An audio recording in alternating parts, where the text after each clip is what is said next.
আমার বাইরে বাইরে ফেলছে ওরা।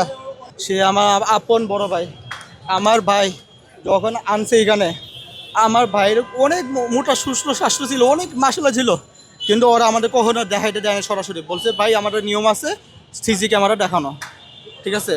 আমি কদিন অবজার্ভ করতেছি আমার ভাইয়ের মানসিক কষ্টটা খুব বাড়তেছে, কিন্তু আমার ভাইয়ের দেখতাম মোনাজার আগে সিসি ক্যামেরা যেটা দেখতাম মোনাজার আগে ধরতো, মানে পাগলামি যেটা বলে, ঠিক আছে।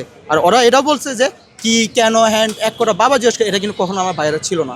আমার ভাইরে আনা হয়েছিল কারণ এই জায়গা আমার ভাইয়ের রাগ বেশি, রাগ প্রচুর, ঠিক আছে, কিন্তু ভালো রাগ বেশি, শৃঙ্খলা মানে না, মানে ধরেন যে মানে নিয়মিত কথাবার্তা, মানে একটা কথাবার্তা আছে না আচরণ, ওটা ওরকম না, বাট নেশা কখনো করে না। আমার ভাই আমি চিনি যে রাগ বেশি, ঘরে থাকতো সবসময়, যা কোনো ওর রাগ বেশি ছিল ওইটা। এই জন্য আমরা এখানে ডিসি শৃঙ্খলা নিয়মিত নেওয়ার জন্য, যারা 5 ওয়াক্ত নামাজ পড়ে, ওরা বলছে কি আমাদের 5 ওয়াক্ত, হ্যাঁ সুস্থ করে 5 ওয়াক্ত নামাজ পড়ে, মৃত্যু করে দিয়েছে ভাই ওরা, আবার বাইরে বাইরে ফেলছে ওরা। আমি বললাম যে এতটুকু আঘাতে আপনারা কেন আমাদের খবর দিলেন না এবং ডাক্তার দেখালেন না? বললাম আমরা নার্ভাস হয়েছি। What is this? আপনার কাছে দিচ্ছি ভালো ট্রিটমেন্টের জন্য, আপনি নার্ভাস হবেন কেন? আমার ভাতিজা যাই হোক, আপনি তো দাদা ভাই, এবং ওদেরকে যখন আমরা এখানে ভর্তি করি ওদের সাথে কথা হলো এক রুমে 2 জন থাকবে এবং এই 2 জনকে দেখাশোনা করার জন্য আরো 2 জন 24 ঘন্টা থাকবে। আচ্ছা ঠিক আছে, এখন কিন্তু ভিডিও ফুটেজে দেখলাম অবজেকশনটা আপনাদের কি, মানে অবজেকশন হলো এই মৃত্যুর পিছনে ওরা নিজেরা জড়িত, মালিক নিজে জড়িত, ডাক্তার এবং অবহেলা, ফিজিক্যালি টর্চার। সেগুলো আপনারা বলেন, তাহলে আমরা এই বিষয়টা এটা ফিজিক্যালি আরেকটা বিষয় আমি বলি, কোন মালিক জড়িত, কোন স্যার, প্রতিষ্ঠান, আরে ভাই আমি মালিকের নাম একাধিক বলছি, স্যার এক্সাম্পল আমি বলি, মালিকের ইসলাম আজাদ, ফখরুল ইসলাম আজাদ, মালিকের নাম ফখরুল ইসলাম আজাদ, প্রতিষ্ঠানের নাম হচ্ছে কি জানেন? আলোকিত ইনসান। আমি বলি লাইক অ্যাজ এক্সাম্পল, আমার সাথে তো মনে করেন 10 বছর একটা বাচ্চা শক্তিতে পারবে না, পারবে? ও তো 6 ফুট লম্বা, সুটম দেহ, আপনি দেখেন টর্চারের ভাবটা কি।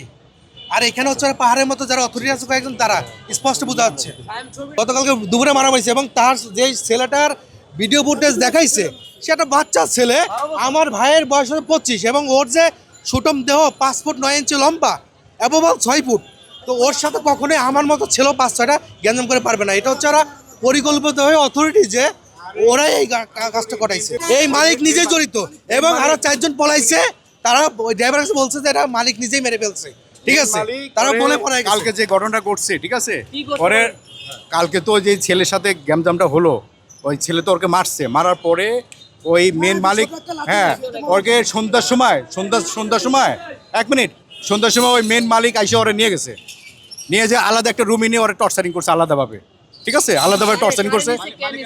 আর মেন মালিক মালিকের নাম মাজেদ, মালিকের নাম মাজেদ, আর ভিকটিমের নাম হচ্ছে তানবীর, আমার ছোট ভাই যে মারা গেছে।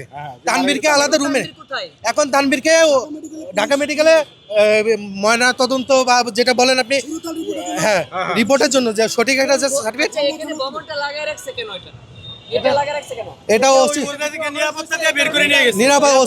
প্রশাসন তাকে নিরাপত্তা দিয়ে বের করেছে, তার গায়ে একটা টাচও লাগতে দেয়নি কারো। পুলিশ বলছে আমরা আইনিভাবে পদক্ষেপ নিব, আপনারা কেউ যে গায়ে হাত দিবেন না, যে অপরাধী তার গায়ে হাত দিবেন না। তা আমরা আইনের প্রতি শ্রদ্ধাশীল বোধ, তার প্রতি গায়ে হাত দেওয়া হয় নাই, তার প্রতি কোনো টর্চার করা হয়নি। এখন আমরা সুষ্ঠু বিচার চাই, জড়ো হয়েছেন কেন? আমরা সুষ্ঠু বিচার চাই। আমরা এখানে আসছি আমাদের ভাই আমরা মারা গেছে চাই কিন্তু। এই নিরাময়, এরকম মাদকাসক্ত নিরাময়ের কারণে এরকম ব্যানারের নামে আর কোনো ছেলের জন্য এভাবে জীবন নষ্ট না হারায়, এবং এর ফাঁসি চাই। গতকাল সুস্থ ছিল সে? গতকাল সুস্থ ছিল। তাহলে আজকে আপনাদের এখানে মারা গেল কিভাবে? আপনারা ওই রুম থেকে কেন অন্য রুমে নিয়ে গেলেন? রাত্রে নিয়ে কি করছেন? ওই আমি তো ছিলাম ওই যে ওয়ার্ডের ভিতরে, তো আমি তো এখানে অফিসের ভিতরে থেকে হইতেছে। আপনার দায়িত্বটা কি? আপনার দায়িত্বটা কিসের? আমার দায়িত্ব ওয়ার্ডের ভিতরে যারা থাকে ওদেরকে দেখাশোনা করা। 3টা ছেলে একটা রুমে থাকে, যে মারা গেছে যে ঢাকা মেডিকেল পাঠাইছি, আপনাকে আসেন। তখন আমার ভাই বললো আমি কেন ঢাকা মেডিকেল যাবো, আমার ছেলে ইনজুরি হয়েছে, কেন আপনি আমাকে বললেন না? ওখানে রেখে কেন বললেন না? কি হয়েছে, ইনজুরি কতটুকু, কি হয়েছে? আসেন, আসলে বলবেন। আজকে জানাচ্ছি, গতকালকে হয়েছে। আসার পরে এই অবস্থা। এখন আমরা যেটা ধারণা করতেছি যে ওই যে ছোট ছেলেটাকে ধাক্কা দিছে, ও মারছে, ওই ছোট ছেলে ধাক্কা দেওয়ার কারণে এরা বিকেল বেলা, এরা গুরুত্ব দেয় নাই, এরা বিকেল বেলা হলো আলাদা রুমে নিয়ে এসে ওরা টর্চার করছে। এখন ধরেন এইখানে মারছে, শুরু তাহলে বোঝা যাবে, আবার পিছনে করছে, হয়তো এখানেও আঘাত লাগতে পারে, তারা ট্রিটমেন্ট করে নাই, উল্টা রাত্রে আরো নির্যাতন করছে, দিনে মারা গেছে। আমি ওই মালিক যে তারা জিজ্ঞাসা করলাম, ভাই আপনি কালকে যখন হইলো আমাদের বলেন নাই কেন? কয় একটু নার্ভাস ছিলাম। আজকে বললাম কেন? কথা বলে না। ওর গেলে তো দেখবেন আসামি, ওর পিছিয়ে বোঝা যাচ্ছে যে ও অপরাধী এবং এটা ওদের ভুলে ওরা দুর্ঘটনা ঘটাইছে, অর্থাৎ ও তো সুস্থ, ওরা শাসন করছে, মারছে। বিকালবেলা ওই রুগীকে আমরা নিয়ে আসছে, অফিসে নিয়ে আসছে কাকে? ওই তানভীরকে। আচ্ছা, কালকে এটা কয়টা বাজে? কয়টা থেকে? আপনার 4টা, 4:30 হবে। তখনও বলে নিয়ে আসছে। আপনি কথা বলার 4:30 নিয়ে আসছে আমার অফিসে।